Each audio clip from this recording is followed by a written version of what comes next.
देवादिदेव श्री आदिनाथ भगवान की, मूल लाइट भगवान श्री शांतिनाथ भगवान की, अंतिम शासन भगवान श्री महावीर स्वामी की, गुरु नाम आचार्य भगवान श्री आदि सागर जी, महावीर कीर्ति विमल सागर, सरमति सागर जी, बराक सागर जी, विशुद्ध सागर जी महामुनि राज की।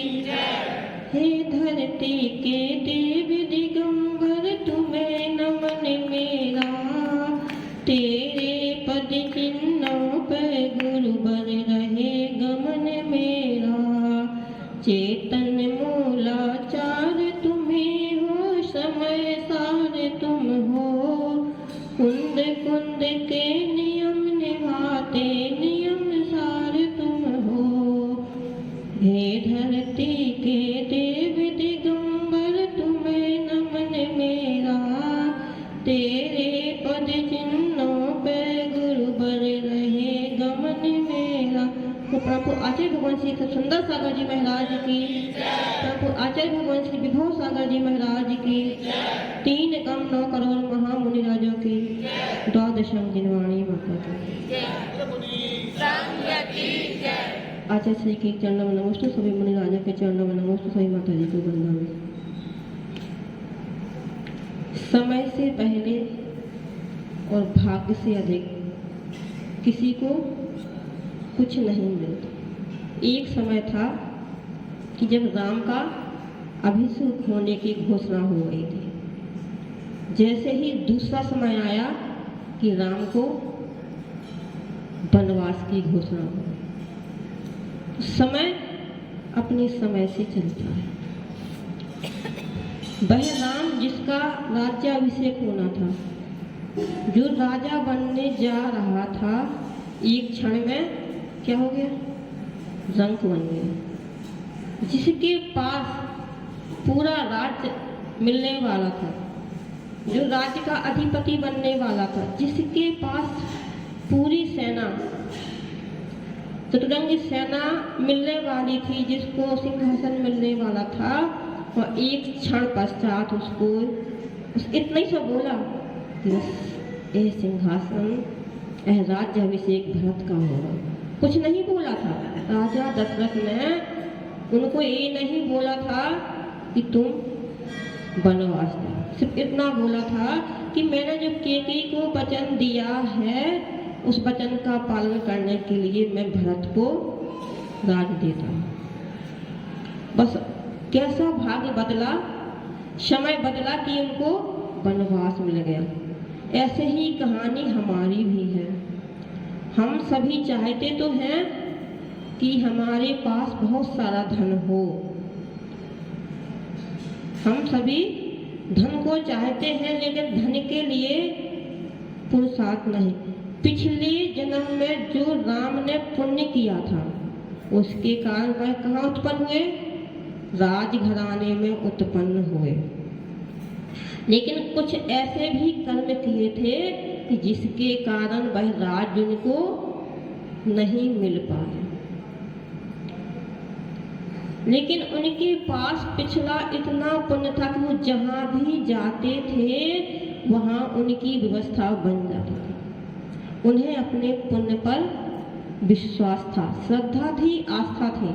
लेकिन हमें अपने पुण्य पर विश्वास नहीं। हम सभी चाहते हैं कि हमारे पास धन हो, तो वह धन आता कहाँ से है? वह धन कहाँ से आता है? कमलेश भैया, धन कहाँ से मिलता है? बोलो। पुण्य से। तो वह पुण्य कहाँ मिलेगा? बाजार में।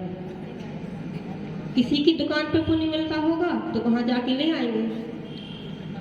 तो कुछ पुण्य तो हमारे पास पूर्व का है, और आज यदि हम पुण्य नहीं करेंगे तो फिर क्या होगा?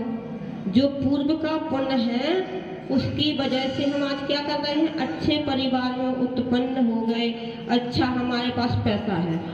यदि हम पुण्य नहीं करेंगे तो जो पुण्य था वह कैसा हो जाएगा? छीन। आप सबके पास बैंक बैलेंस है ना? और यदि आपने जब खाता खोला, बैंक में रुपए जमा कर दिए और फिर उसमें से निकालते गए और जमा नहीं किया तो क्या होगा? वह समाप्त हो। ऐसे ही हम पिछले जन्म में खाता खोल के आए हैं।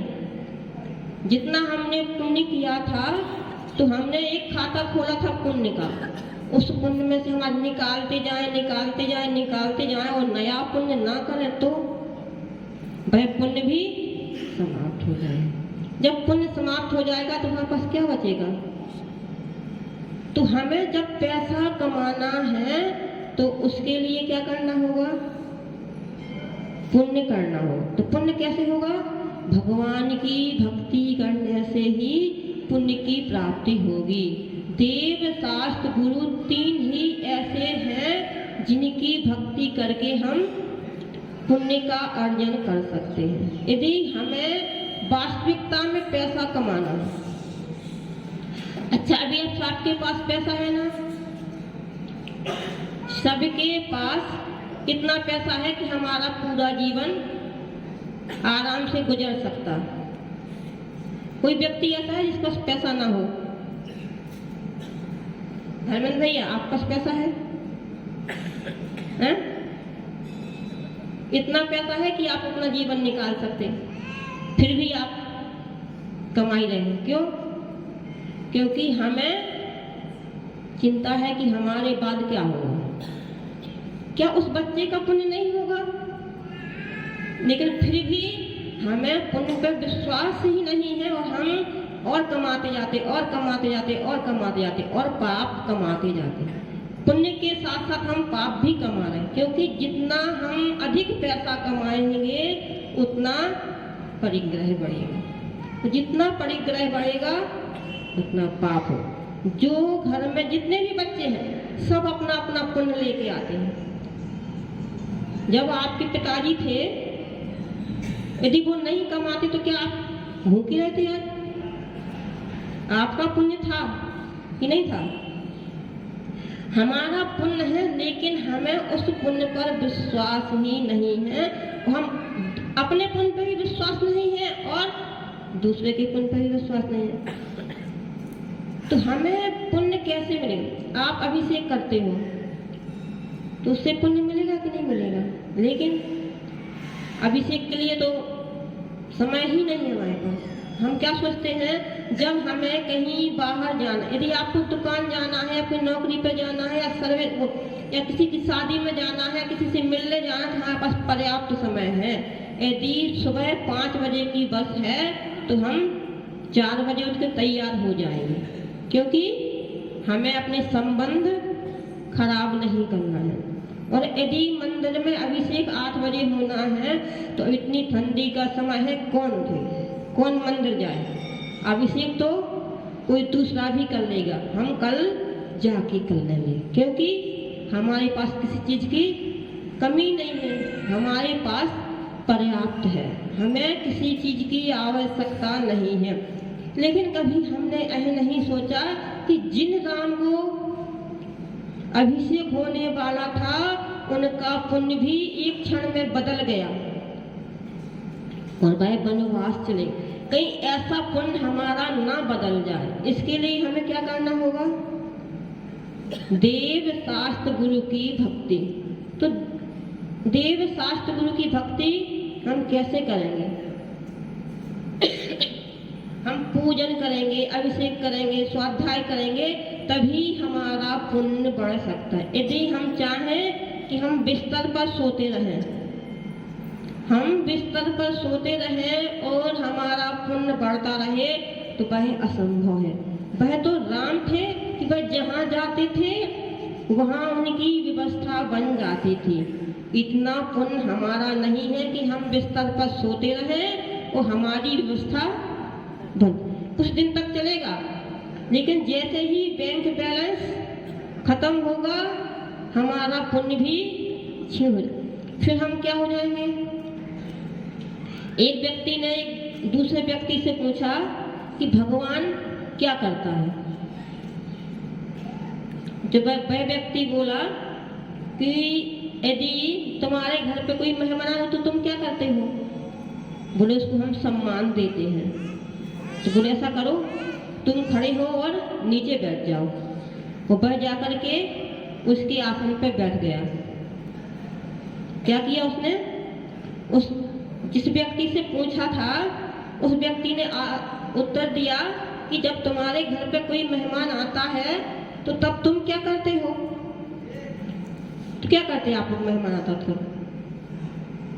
मेहमान को सम्मान देते हैं। तो वह व्यक्ति बोला कि जब आप मेहमान को सम्मान देते हो तो फिर आप खड़े हो और नीचे बैठ जाओ। और जिस व्यक्ति से प्रश्न पूछा था वह आकर के उसके आसन पर बैठ। बस यही भगवान करता है कि हम यदि पुण्य करते हैं तो वह हमें कहाँ बिठा देता है? सिंहासन पर। यदि हम पुण्य नहीं करते हैं तो वह हमें नीचे बिठा देता। वह भगवान कौन सा है? मंदिर वाला भगवान नहीं है। हम जो पुण्य करते हैं वही हमारा भगवान है। तो हमें क्या करना है फिर? पुण्य करना कि नहीं करना? पुण्य करने के लिए हमें मंदिर आना पड़ा। सबसे पहले तो हमें अपने समय को व्यवस्थित करना होगा। यदि हम चाहें कि हम सोते रहे और पुण्य होता रहे, समय तो उतना ही है। सबके पास 25 घंटे हैं? कितने हैं? 24 ही हैं। आपके पास भी 24 है, आचार्य के पास 24 है। फिर कैसे काम बनेगा? आचार्य सुबह से कितना सारा कार्य करके आए, प्रतिक्रमण, सामायिक, स्वाध्याय, द्वारा स्वाध्याय, अभिषेक, और आप लोगों ने तो जो 24 घंटे में ये तो पुण्य करके आए और हमने क्या किया? तो समय सबके लिए समान है, समय बदलता जा रहा है। यदि हमने अपनी आत्मा के लिए, अपने स्वयं के लिए कुछ नहीं किया तो यह समय बदल जाएगा और हम देखते रह जाएंगे, क्योंकि समय तो प्रति क्षण बदल रहा है। एक एक क्षण हमारी आयु कम, जैसे जैसे समय जा रहा है वैसे वैसे हमारी आयु कम होती जाए। कल हमारे पास समय आयु अधिक थी, हम कुछ कर सकते थे, लेकिन हमने उस अपना वह जीवन कहाँ निकाल दिया? मौज मस्ती में निकाल दिया, सोने में निकाल दिया, इधर उधर की बातों में निकाल। अब हमारा शरीर चलता ही नहीं है। अब हम मंदिर जाने के लायक नहीं है, हम उठ के बैठ नहीं सकते हैं। अब हम कब सब धर्म करेंगे? आप लोग बोलते ना कि अभी हमारा बचपना है, अभी हमारी जवानी है, अभी हमें मौज मस्ती कर लेना, कल हम जब हम बूढ़े हो तब धर्म। लेकिन जब बूढ़े हो जाएंगे तब शरीर नहीं चलेगा, तब हम कर पाएंगे क्या धर्म? तो हमें धर्म करने के लिए अभी सतर्क होना है। जैसे ही हमारे भाव बने तत्काल मंदिर चले। एक व्यक्ति था, उसके दीक्षा के भाव बने तो उसने श्रीफल चढ़ाया कि हमें दीक्षा दे दी जाए। आचार्य भगवान बोले कुछ समय के लिए रुक जाओ, तो कल हम देखते हैं। वह कल अभी तक नहीं है, क्योंकि अभी हमारे भाव बन रहे थे तो हमने किया नहीं। और वह कल हमारे भाव बने ही नहीं, और कल भाव नहीं बने, वह कल कभी आया नहीं, और आज तक उसकी दीक्षा नहीं हो पाई और वह ऐसे ही चला। क्यों? आचार्य भगवान ने क्यों मना किया आपको कि कल देंगे? क्योंकि हमारा पुण्य नहीं था। दीक्षा लेने के लिए भी पुण्य ही चाहिए। तो हम सभी पुण्य को बढ़ाएं और भगवान की भक्ति करें, अपने जीवन को सफल बनाएं। आचार्य भगवान श्री सुंदर सागर जी महाराज की जय।